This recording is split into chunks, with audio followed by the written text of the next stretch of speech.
Hello, everybody. We're getting close to the end of the year, and a lot of our clients have been getting emails from attorneys or the Secretary of State or some other source as a reminder for the BOI, which is the Beneficial Owner Information Report. This is new this year. I did some videos on it back in January. So if you wanted to go back and look at the channel and see the prior videos about it in January, I did one that was all the steps it takes to file this thing. Um, I think it takes me less than 6 minutes to file one. It's a pretty simple report.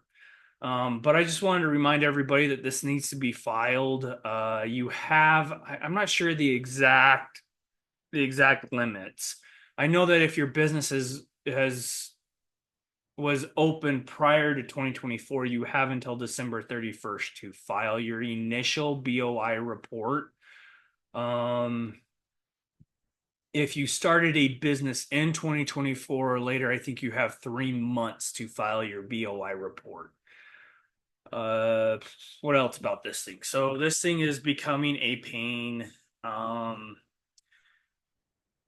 it depends on what state you're in, whether or not a CPA can actually provide this service. It is such a new thing that it hasn't been formalized in the professional community who is allowed to file these things.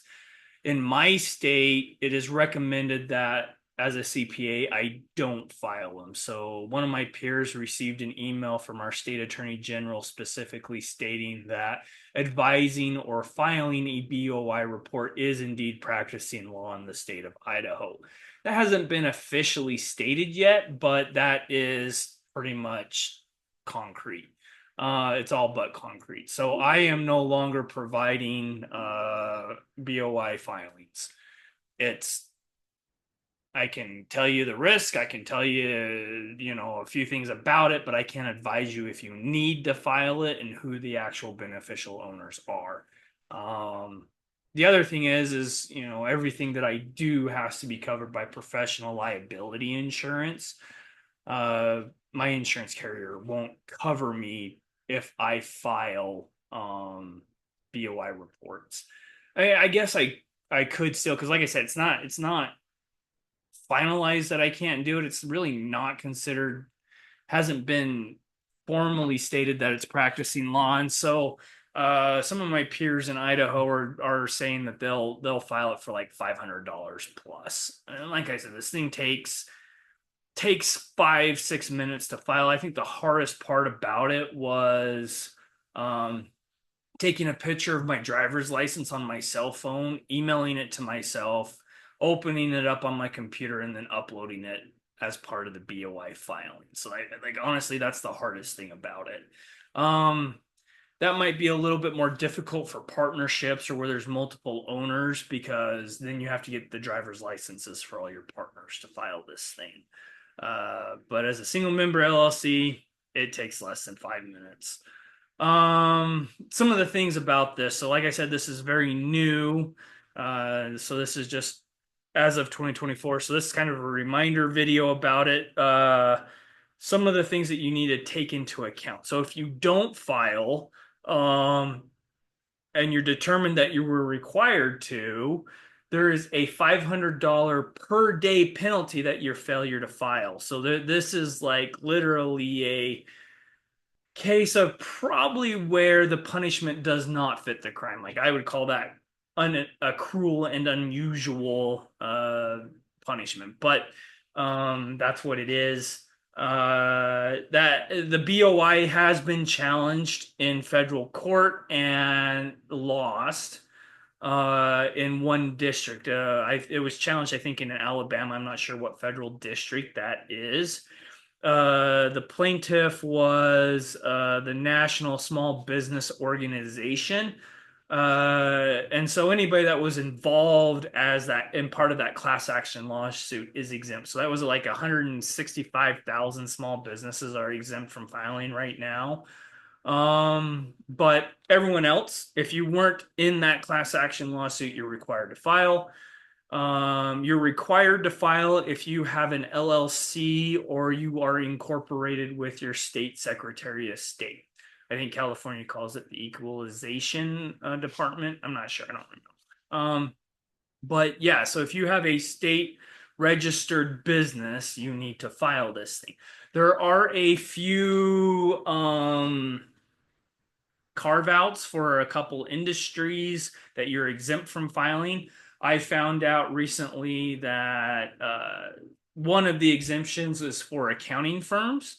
And then I found out that I actually don't apply for that exemption because of the regulations. So my firm still had to file the BOI report. Is because you have to be a firm that provides actual auditing services. And we don't, we only provide tax, so I was required to file. So if you think you're exempt from filing because you're a bookkeeping firm, or you only do tax, and you still are required to file the BOI. And then there's a bunch of other exemptions too, but you do need, like, don't just look down the list and be like, oh, I meet that exemption, so maybe I'm not required to file. You need to click on it. You need to do some research and decide if you actually still need to file, because the penalty is very severe.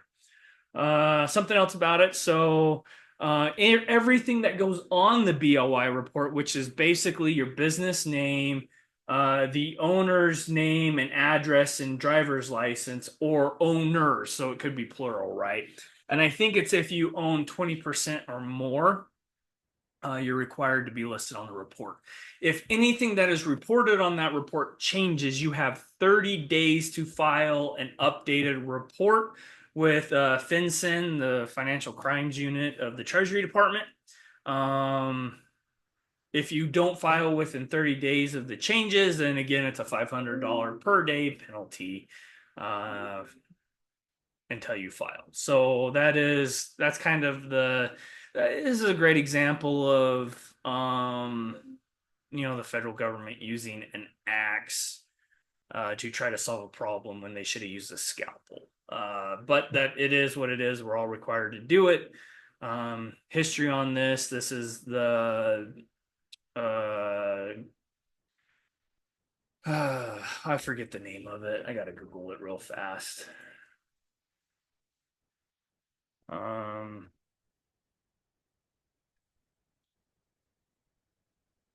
Corporate Transparency Act. So it's the CTA Corporate Transparency Act. The whole point behind this was like FinCEN going after mobs and organized crime who are using shell companies to hide where money is going. That's what this is for. And because of that, we all get penalized and are required to file. So that's where it comes from.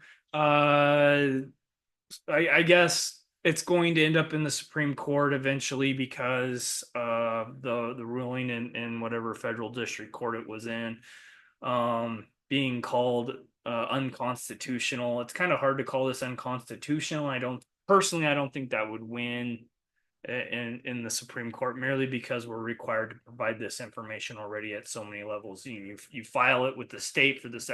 When you register, you put it on your tax return.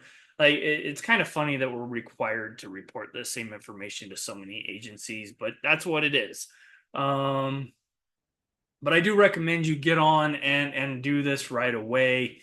You're just going to go to, if you just go to Google FinCEN BOI FINCEN Financial Crimes Unit, or CIN, whatever it is. Yeah, FINCEN space BOI. Hit enter. It'll take you right to the FinCEN website. Make sure it's the .gov. You really don't need to pay anyone to do this for you. It is very simple. You just click file online, and the hardest thing is uploading your driver's license. Hit submit, and you're done. And that's all you have to do. And then anytime, keep record that you filed it, and you can print it right from the website, the confirmation that it was filed.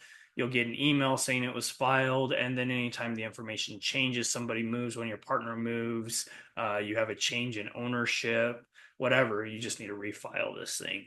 And I think it's an annual form too. So you have to file it each year. So just put it on the calendar to file it, and you'll be good. It's really not that complicated. A lot of people do. It's a simple form to fill out. yeah, just a quick reminder, make sure you're doing this. And if you have any questions, feel free to ask. Again, I'm kind of hesitant to really answer whether you need to file or not because that is considered practicing law in the state of Idaho.